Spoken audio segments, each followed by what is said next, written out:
நல் அன்பும் பண்பும் கொண்ட அனைத்து நல்லுள்ளங்களுக்கும் எனது அன்பான வணக்கம். இன்னைக்கு நாம 2025ஆம் ஆண்டு ஆணி மாத பலன்கள் உங்க ராசியான தனுசு ராசிக்கு எப்படி இருக்குங்கிறத பார்க்கலாம். நம்ம எப்பவும் போல ராசி கட்டத்தை எடுத்துக்குவோம். இந்த மாசம் கிரக நிலைகள் எப்படி இருக்குது உங்க ராசிக்குங்கிறத பார்த்துட்டு அதுக்கேற்ற பலன்களை நம்ம பார்ப்போம். இப்போ இந்த மாதம் முழுவதுமே உங்க ராசியில கிரக நிலைகள் இப்படித்தான் இருக்குது. அதாவது உங்க ராசிக்கு 3ஆம் வீட்டுல ராகு பகவான் இருக்கிறது ரொம்ப ரொம்ப சிறப்பு. நல்ல முயற்சிகள் எடுப்பீங்க. எந்த ஒரு காரியத்திலையும் முழுமையா முயற்சி எடுத்து அதுல வெற்றியும் காண்பீங்க. குரு பார்வை ராகுக்கு இருக்கிறதுனால ஆரம்பத்துல கொஞ்சம் சோம்பேறித்தனம் இருக்கு, செய்யலாமா வேண்டாமான்னு. ஆனா இந்த மாதம் தொடங்கும் போது அந்த சோம்பேறித்தனம் உடனே சரியாகி காரியத்துல இறங்குவீங்க. அந்த காரியத்துல வெற்றியும் அடைவீங்க.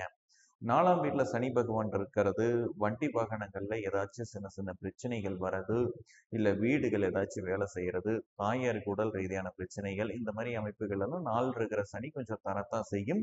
ஏன்னா இது அர்த்தாஷ்டம சனி. உங்களுக்கு அஷ்டம சனி தரக்கூடிய சிக்கல்கள்ல கொஞ்சம் உங்களுக்கு தரத்தான் செய்யும். ஒரு 50% செய்யும். 5ல சுக்கிரன் நிற்கிறது ரொம்ப ரொம்ப சிறப்பு. குழந்தைகள் சார்ந்த அமைப்புகள்ல எந்த கவலையும் உங்களுக்கு கிடையாது.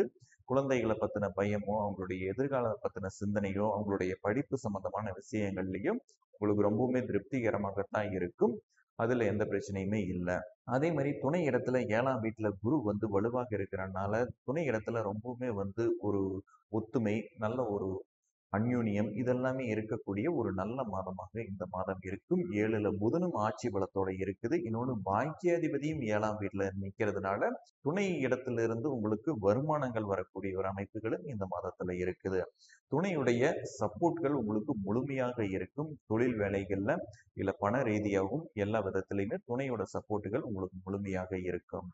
9ஆம் வீட்டுல செவ்வாய் கேது சேர்ந்து நிற்கிறதும் நல்ல ஒரு பாக்கியத்தை அனுபவிக்கக்கூடிய ஒரு அமைப்பாகவும் இருக்கும். செவ்வாய் வலுவாக இருக்கிறது உங்களுக்கு ரொம்பவுமே சிறப்பு தான். இது உங்களுக்கு வெளியூர் போறக்கான அமைப்புகளை எல்லாத்தையுமே கொஞ்சம் ஏற்படுத்தும். ஏன்னா உங்க ராசிக்கு 12ஆம் அதிபதியான செவ்வாய் பாக்கியஸ்தானத்தில் இருக்கிறங்காட்டி கொஞ்சம் பிரயாணங்கள் செய்யறதுல உங்களுக்கு பிரியங்கள் நாட்டங்கள் அதிகரிக்கும். அதனால உங்களுக்கு பிடிச்ச இடத்துக்கு போயிட்டு வரக்கு சூழல்கள் கண்டிப்பாக ஏற்படும். ஆக இந்த மாதம் பார்த்தீங்க அப்படின்னா வண்டி வாகனங்கள் பழுதாகிறது, தாயாருக்கு உடல் ரீதியான பிரச்சனைகள் இதுதான் தருமே ஒழிய பெரிய அளவுகள்ல சிரமங்கள் இருக்காது. பொருளாதாரம் நல்லா இருக்கு, குடும்பத்துல ஒத்துமை நல்லா இருக்கு, குழந்தைகளை பத்தின விஷயங்கள் எல்லாமே சிறப்பாகத்தான் இருக்கும். சரி, இந்த மாதம் முழுவதுமே கிரக நிலைகள் இப்படியே இருந்துருமா அப்படின்னு கேட்டீங்கன்னா கண்டிப்பாக கிடையாது. இந்த மாதம் பகுதிக்கு அப்புறம் பார்த்தீங்கன்னா கிரக நிலைகள் பயிற்சி ஆகுது. அதாவது சுக்கிரனும் புதனும் மட்டும் பயிற்சி ஆகும். 5ஆம் வீட்டில் இருக்கிற சுக்கிரன் 6ஆம் வீட்டுக்கும், 7ஆம் வீட்டில் இருக்கிற புதன் 8ஆம் வீட்டுக்கும் மாறும். 6க்கு சுக்கிரன் ஆட்சி பலத்தோட வர்றது ரொம்பவுமே நல்லதுதான். வேலை பார்க்குறவங்களுக்கு நல்ல வேலை அமைப்புகள் ஏற்படும். வேலையில எந்த தொந்தரவுகளுமே இருக்காது. வேலை செய்யணுங்கிற நாட்டங்கள் அதிகமாக இருக்கும். உங்களுக்கு கேட்ட இடங்கள் எல்லாமே கடன் கிடைக்கக்கூடிய ஒரு அமைப்புகளும் இருக்குது. அதனால 6ல சுக்கிரன் வர்றது ரொம்பவுமே சிறப்பான ஒரு அமைப்பு தான். வெளியூர் போறது, வெளிநாடு போறது, இந்த மாதிரியான சூழல்கள் எல்லாமே ஏற்படும் இந்த ஆணி மாதம் பகுதிக்கு அப்புறம். அதே மாதிரி 8ல புதன் வரதும் அப்படித்தான். தொழில் சம்பந்தமாக நீங்க வெளிநாடு போறது, வெளியூர் போறது, இந்த மாதிரியான சூழல்கள் எல்லாமே ஏற்படும். 10ஆம் அதிபதியான புதன் 8ஆம் வீட்டுல இருக்கிறதுனால ஆணி மாதம் பகுதிக்கு அப்புறம்.